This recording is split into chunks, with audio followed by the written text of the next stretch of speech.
Nos cortó la alegría. Se terminó la alegría. No. Lamentablemente. Basta. Nos cortó la alegría.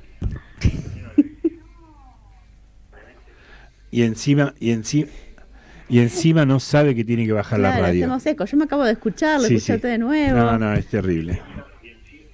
Y seguimos. Y sigue. Y sigue. Ahí estamos. Ahí estamos. Buenas tardes. Buenas tardes, lo tenemos al aire a nuestro profesor Horacio Mosquera. Buenas tardes. Buenas tardes. Estaba escuchando los Totora, agarrando mi escoba para bailar también. Así que bueno, les pido disculpas. No, ya cambiamos pasamos a modo seriedad. Está usted y... Bien ahí, bien. Lo felicito por el programa una vez más, como hago siempre. Así que, bueno, a Sí. disposición de lo que queramos charlar hoy, Sí. que imagino que deben ser muchas cosas. ¿Usted se imagina en el futuro una calle por Belgrano R, Milei? Buena pregunta, ¿no? La verdad es que no, como imaginármela, no me la imagino. No le voy a mentir, no me la imagino. ¿Qué Pero calle le gusta a usted de Belgrano R? Manuel Ugarte. ¿Y me puede contar por qué? Esta es una buena... Que la gente nos tire calles y usted nos dice la historia, ¿no? Sí, también es, digamos, Jaureche denomina a eso, a lo que sucedió con la ciudad de Buenos Aires, con el nombre de las calles, con el nombre de las ciudades, con el nombre de los ferrocarriles, con el nombre de los accidentes geográficos. Lo denomina la política de la historia, ¿no? Acá un oyente nos dice que la calle de Milei se va a llamar Peluca. No. Bueno, puede ser también que se imponga su peinado y que la gente a partir de ahora vaya al peluquero y le pida que le corte como Milei. El corte Milei sería. El corte Milei, ¿por qué no? ¿Usted se lo haría? O que Milei termine no sacando nada como diputado ni como economista y termine poniéndose una peluquería, también podría pasar. También. En el futuro, peluquería Milei. También. Bueno, cuénteme la historia de la calle Manuel Ugarte. Manuel Ugarte nació en 1875 y es uno de los primeros pensadores, mejor dicho, escritores. En realidad es un escritor, y digamos que se dedica a pensar el tema de América Latina, América del Sur, ¿no? O sea, ¿qué es, por ejemplo, ser latinoamericano?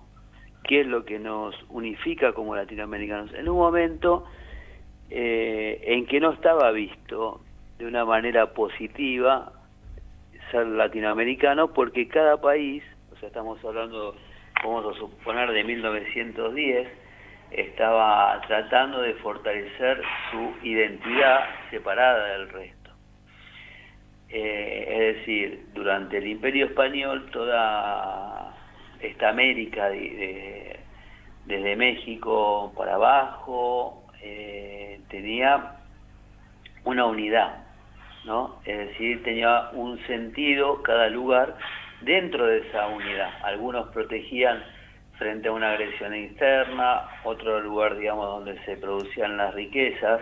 En esta actitud colonial que tuvo el Imperio Español, donde llevó de América montones de riquezas, donde también participó, digamos, del tráfico de esclavos y un montón de cosas más, pero todos los países mantenían esta unidad. Esto se rompe con la independencia, y a partir de ahí se va fragmentando cada vez en más repúblicas, ¿no? Abelardo Ramos decía, somos 20 repúblicas porque no pudimos ser una.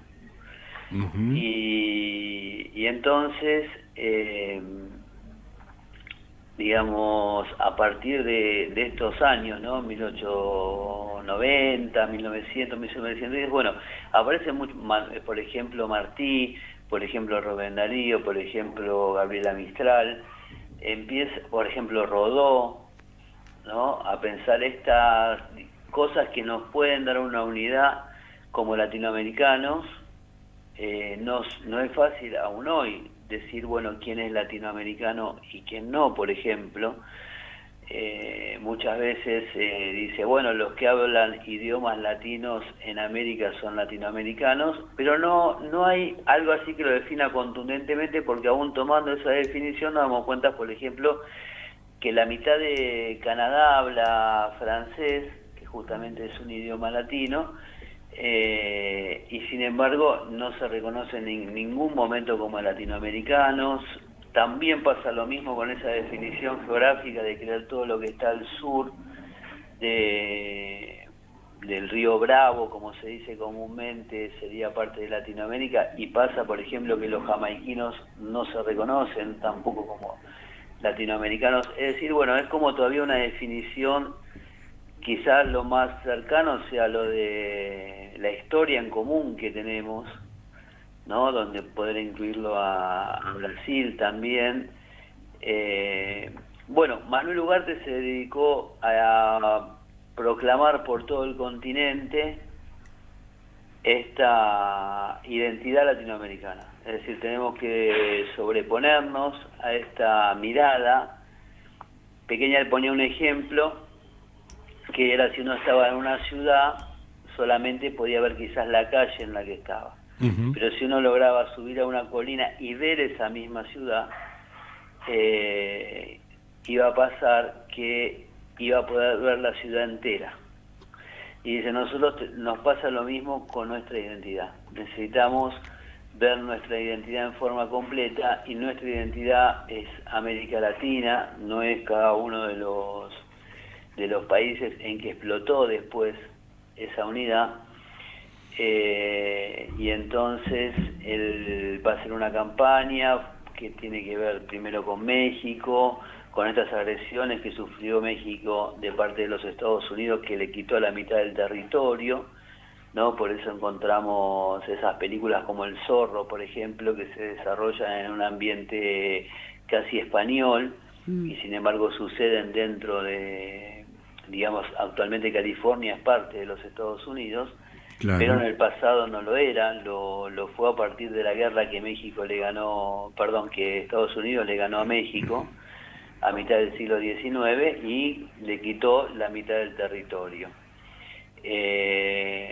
Bueno, las intervenciones estadounidenses fueron continuas y fueron frecuentes a comienzo del siglo XX, sobre todo, donde Theodore Roosevelt, que es el que aparece, por ejemplo, en la película Una noche en el museo, ¿no? Sí, que hace sí. Robin Williams hace de Theodore Roosevelt, y aparece con ese gorro porque es el que crea los parques nacionales en Estados Unidos. Ajá. Y entonces en Estados Unidos se la ha visto como una persona muy progre, como se diría hoy. Sin embargo, él elabora lo que se llama la política del garrote, ¿no? Es decir, con América Latina hay que hablar en voz baja y con el garrote en la mano. Y aparecen todas estas series de intervenciones en Nicaragua, República Dominicana, Honduras, por ejemplo, la intervención de Estados Unidos en la guerra de independencia de Cuba en 1895. De esa manera Cuba queda hecha un protectorado a través de la enmienda Platt, o sea, tiene que pedirle permiso a Estados Unidos para tomar cualquier decisión de política económica o política internacional que sea importante, que sea relevante, y Puerto Rico va a quedar anexado directamente a Estados Unidos como un estado asociado, y esto empieza a generar el rechazo de toda una generación de escritores, de poetas, de intelectuales. Y ahí estaba Ugarte. Y entre ellos estaba Manuel Ugarte, que vivía en Europa. Están las campanadas. Sí, se escuchan las campanadas de las 4 de la tarde. ¿Y eso qué significa? Y bueno, Manuel Ugarte, digamos, es parte del Partido Socialista, es uno de los primeros pensadores de lo que con posterioridad se llamó el socialismo nacional. Claro, las campanadas de las 4. Sí, y también fue embajador del gobierno de Perón. Muy Fue bien. embajador del gobierno de Perón en México, en Cuba y en Nicaragua. Muy bien, Mosquera. La verdad que empezamos con Ugarte y terminamos en Perón. Sí, porque bueno, todo tiene Está que bien, ver con todo. hasta ahí estamos bien. Escúcheme, Mosquera, Sí, le tiro un tema, porque el otro día lo escuché a Pacho O'Donnell, sí, y usted me parece que es mucho mejor para explicarlo. no sé. Y Dígame. le propongo esto porque ya nos tenemos que ir. Sí, El martes que viene nos cuenta cómo fue que Inglaterra nos saca o invade Malvinas. sí, claro. Bueno, muchas gracias, Sí, Mosquera. por supuesto. Gracias. Abrazo a ustedes. grandote. Saludos, fuerza, a no bajar los brazos, como decían ustedes recién. Jamás. Importante. Gracias. Hasta luego. 16:02. Agradecemos a todos. Lorena, brillante como siempre.